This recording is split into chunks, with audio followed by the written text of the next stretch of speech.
আসসালামু আলাইকুম।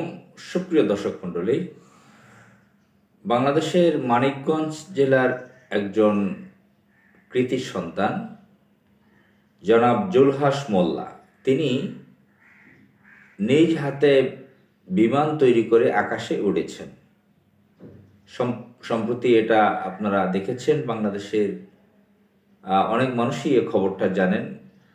প্রথম সারির গণমাধ্যমগুলোতেও এটা নিয়ে খবর হয়েছে।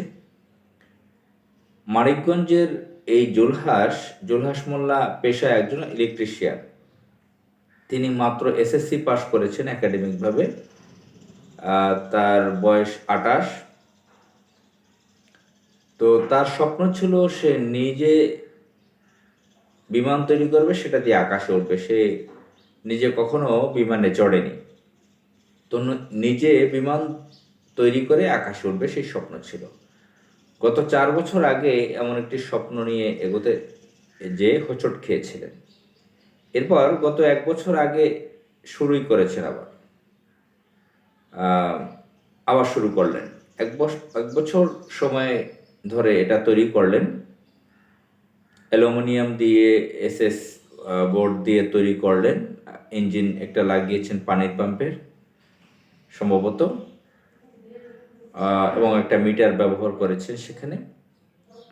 তো এই বিমানটির ওজন হচ্ছে 100 কেজি। এটা নিয়ে তিনি যমুনার পাড়ে গিয়ে উঠেছেন। সেখানে জেলা প্রশাসক ছিলেন, মানিকগঞ্জের ইউনো ছিলেন, আরও বিভিন্ন মানুষজন ছিলেন। সেখানের ইউপি চেয়ারম্যান তিনি গর্ববোধ করেছেন, প্রশংসা করেছেন এই ছেলের, এবং জাতীয় পর্যায়ে তাকে নিয়ে বেশ আলোচনা।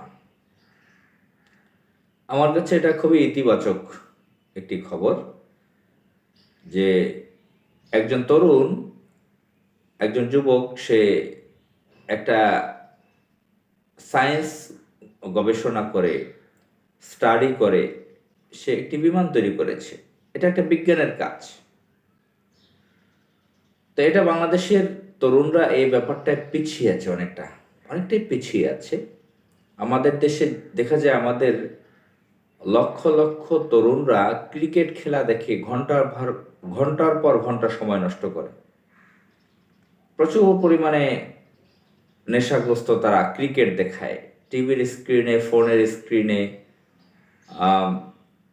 বিভিন্ন প্রজেক্ট দিয়ে, বা তারা পত্রিকার পাতা যদি পায় খেলার খবর সেটাও পড়ে ফেরে।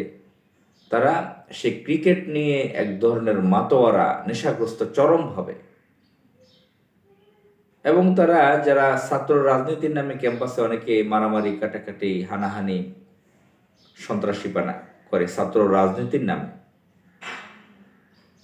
এবং বিভিন্ন চাটুকারি করে তারা মানুষের চাকরির জন্য এখানে সেখানে ঘুরে অনেক বয়স বানিয়ে ফেলে, এটা সেটা পাস টাস করে কাগজপত্র নিয়ে তারা উদ্যোক্তা, সেটাও হয় না। উদ্যোক্তা যার হওয়ার সক্ষমতা রয়েছে বা হওয়ার চেষ্টা করে না, তারা চাকরির পিছনে দৌড়ায়। তো সায়েন্স নিয়ে কাজ করার সংখ্যা আমাদের দেশে কম। আবার অতীতে যারা এই সায়েন্স নিয়ে কাজ করেছে তাদের পেছনে সরকারি সহযোগিতা ছিল না। সোসাইটির নামকরা ব্যক্তি যারা সমাজের প্রভাবশালী যাদেরকে বলা হয় না, তারা এই তরুণদেরকে সহযোগিতা করতো না। এবং এই ধরনের যারা কাজ করতো আমরা দেখেছি, বা আমরা অনেক নজির রয়েছে, তাদেরকে নিয়ে উপহাস করতো, ঠাট্টা করতো। যেরকম এই জুলহাস মোল্লাকে নিয়েও কেউ কেউ ঠাট্টা করেছে, তাকে পাগল বলেছে। কিন্তু সে সফল হয়েছে, সে আকাশে উড়েছে। এখন তার এই সফলতা দেখে সবাই তাকে কংগ্রাচুলেশন করতেছে, শুভেচ্ছা জানাচ্ছে, গর্ববোধ করতেছে, এবং তাকে উৎসাহ দিচ্ছে।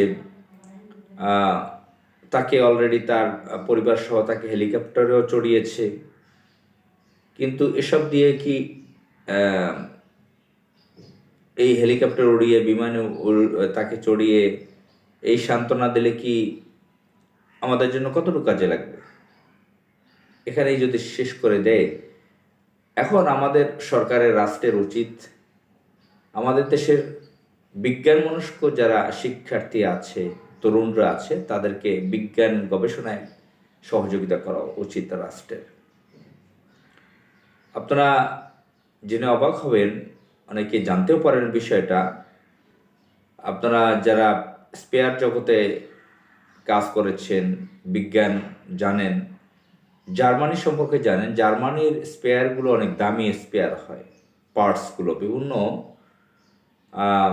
ইলেকট্রনিক্স ডিভাইস বা গাড়ি, বিভিন্ন কিছুর স্পেয়ার জার্মানির তৈরিটা বেশ দামি হয়, বেশ টেকসই হয়। এটা আমি নিজের ছোটোবেলা থেকে জানি। জার্মানির স্পেয়ারগুলো খুব বেশ ভালো মানসম্পন্ন হয়, কোয়ালিটিফুল হয়। তো জার্মানির গাড়ি সম্পর্কে জানেন, জার্মানির পোর্শে গাড়িও আছে আমাদের দেশে, অনেকে চালায়। জার্মানির গাড়িগুলো বেশ ভালো। তো এই জার্মানিতে এক সময় আমাদের দেশের জিঞ্জিরা সম্পর্কে আপনারা জানেন, বাংলাদেশের মানুষ টেকনাফ থেকে তেঁতুলিয়া জিঞ্জিরার নাম জানে, কেরানীগঞ্জের জিঞ্জিরা, ঢাকার কেরানীগঞ্জের জিঞ্জিরা এলাকার নাম জানেন।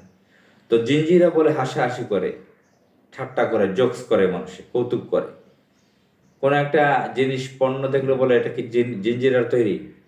তো জিঞ্জিরা কি নকল জিনিস তৈরি করে। তারা এক্সপার্ট। ছোট ছোট দোকানের মতন ছোট ছোট চিপায় চাপায় ঘরে বাসায় এখানে সেখানে তারা বিভিন্ন কিছু তারা তৈরি করে, নকল জিনিস যেগুলো কম দামে বিক্রি করে, বিভিন্ন স্পেয়ার তৈরি করে, বিভিন্ন কিছু তৈরি করে তারা। তো তাদেরকে পুলিশে ধরে, তারা গোপনে এগুলো করে। তো জার্মানির লোকেরা সেম এই জিঞ্জিরার মতো আমেরিকার জিনিস তারা নকল করত, কপি করত। একসময় জার্মান সরকার তাদেরকে সরকারি সহযোগিতা করে, তাদেরকে গবেষণার জন্য, আরো স্টাডি করার জন্য, এই ভালো কাজ শেখার জন্য আরো তাদেরকে সহযোগিতা করলো। সেখানে ফান্ড তৈরি করে তাদেরকে বড় বড় কারখানায় কাজে লাগিয়েছে।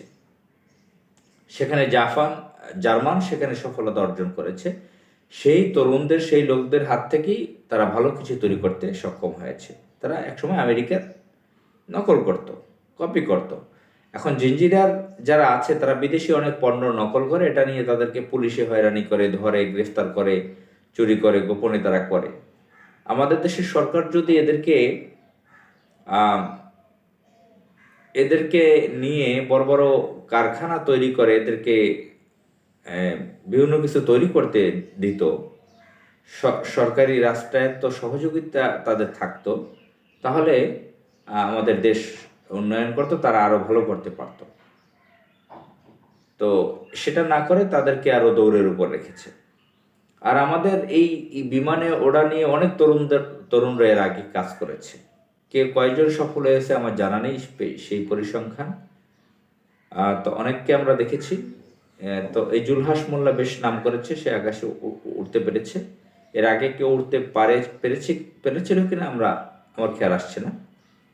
আরো বিভিন্ন বিজ্ঞান গবেষণায় আমরা অনেককে দেখেছি, অনেক তরুণকে। সবাইকে আল্লাহ